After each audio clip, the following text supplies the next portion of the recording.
তো এই গল্পটা ছিল কিছুদিন আগের।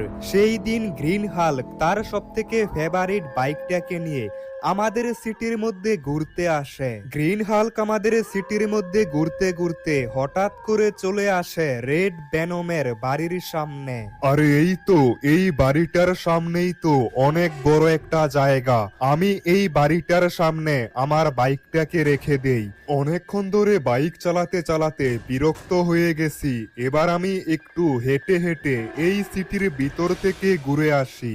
আর আমি যেরকমটা ভেবেছিলাম এই সিটি তার থেকে অনেক বেশি সুন্দর। গ্রিন হাল্ক জানতোই না সে বাইকটা যেখানে রেখেছে সেটা ছিল ভয়ানক রেড ভেনমের বাড়ি। আরে আরে, কার এত বড় সাহস আমার বাড়ির সামনে এত বড় একটা বাইক রেখে দিয়েছে? এবার আমি এই বাইকটাকে ধ্বংস করে দিব। তারপর রেড ভেনম হাল্কের ফেভারিট বাইকটাকে ব্লাস্ট করে দেয়। এই সিটির মধ্যে ঘুরতে ঘুরতে অনেক রাত হয়ে গেছে। এখন আমাকে তাড়াতাড়ি বাড়িতে চলে যেতে হবে। তবে আমি কিছুদিন পর এই সিটির মধ্যে আবার আসব, কারণ আমার এই সিটি অনেক পছন্দ হয়েছে। তারপর গ্রিন হাল্ক তার বাইক আনতে গিয়ে দেখে সেখানে তার বাইক নেই। আরে আরে, এটা কি? আমার বাইক কোথায় চলে গেল? এখানেই তো ছিল। তোর এত বড় সাহস, আমার পারমিশন না নিয়ে তোর বাইক তুই আমার বাড়িতে রেখেছিলি? হ্যাঁ, কিন্তু আমার বাইক কোথায়? তোর বাইকটাকে আমি ধ্বংস করে দিয়েছি। এখান থেকে পালা, না হলে তোকেও ধ্বংস করে দিব।